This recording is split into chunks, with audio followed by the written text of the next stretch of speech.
Hey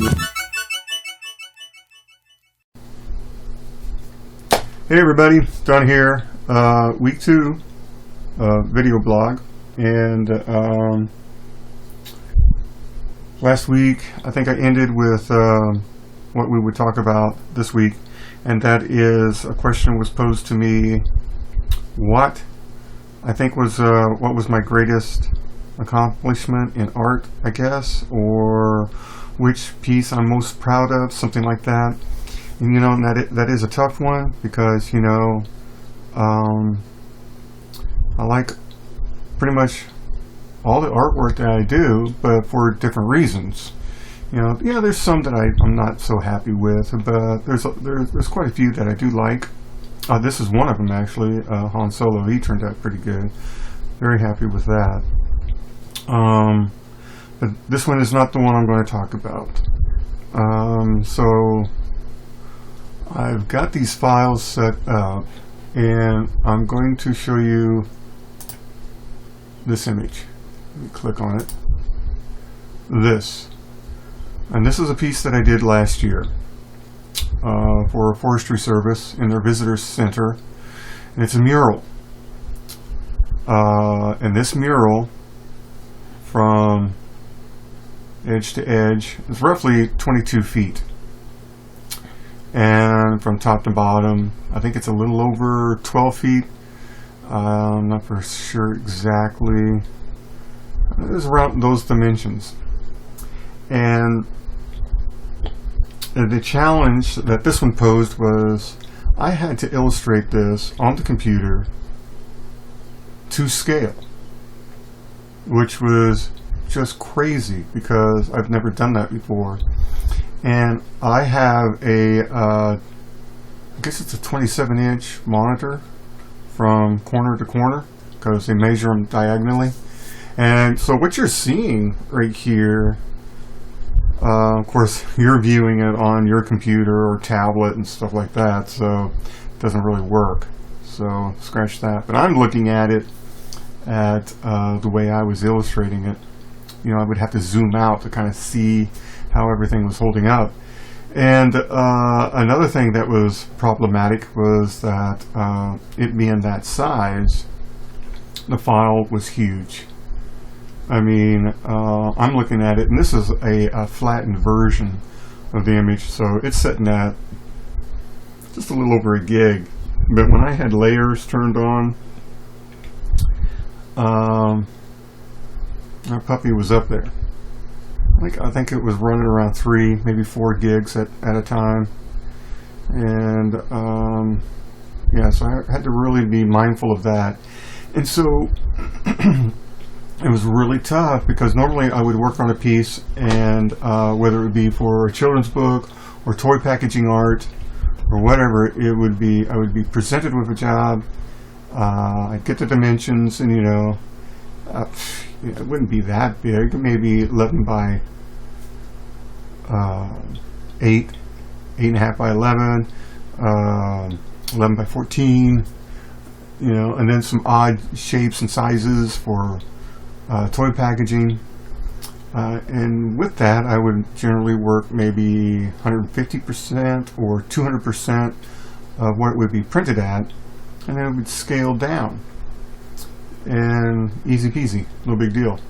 And on this, just think about it. Okay, this deer over here, I mean, if I were to blow that up,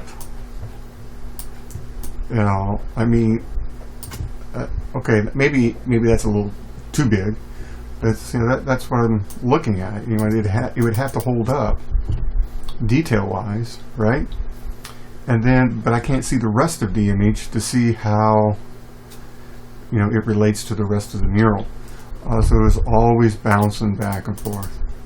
Zoom in, zoom out, zoom in, zoom out. So, but that's okay. You know, I got it done. It was quite the challenge. And so with that, you know, I was pretty pleased. So, but let me show you how it started out.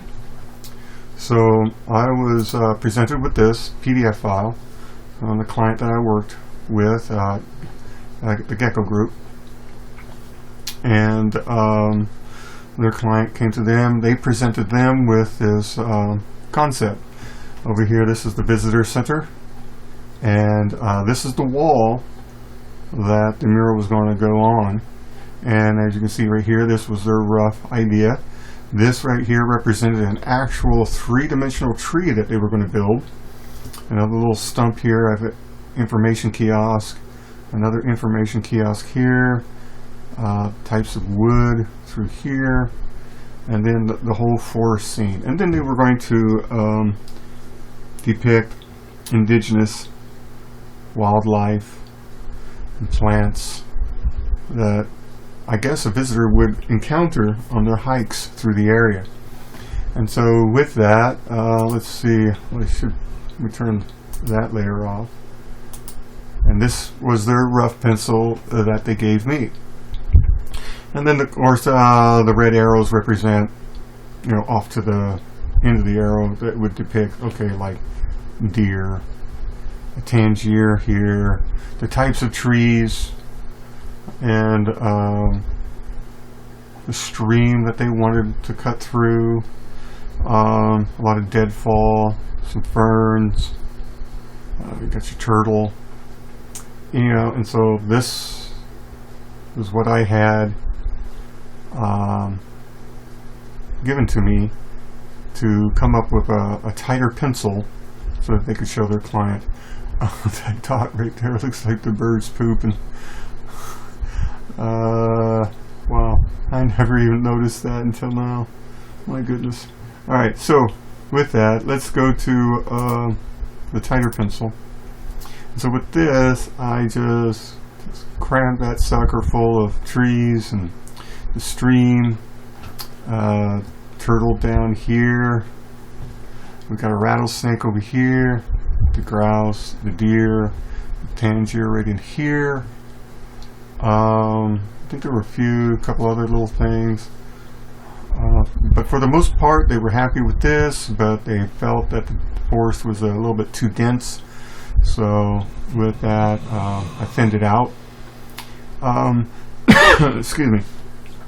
Then there were some issues with the placement of the turtle. It had to be moved because I think in this area, that's where they were going to build that three-dimensional tree. And so, boom, that's what it looked like. And oh yeah, and see, this is not even the finished version because I know this trout was moved up. But yeah, I'm not going to grab that right now. You get the idea of how big this painting was. So with that, I'm just going to close with, for right now, this would be the one that I'm most proud of for the fact that it was the most challenging. It's the most time-consuming one that I had to do. I was literally burning the candle at both ends. I was working my full-time job during the day. I had already taken all my vacation time and my days off, and I was still falling behind on this. But my client was very gracious and accommodating, so that helped quite a bit. And so yeah, I really dig this piece. It's actually the background art for my Facebook page. I like it. It's really cool. Anyway, I hope you like it. You can see a little bit of the insight of the process for coming up with the final piece from concept, final art. I know it was really kind of the Reader's Digest condensed version, but I don't want to ramble on with this. So thank you for watching. If you have any other questions, comments, please leave them. Click like if you like. Share. That's always helpful. And if you haven't already, please subscribe. And we'll stay in touch. Thank you very much. And I'll catch you next time. So bye-bye for now.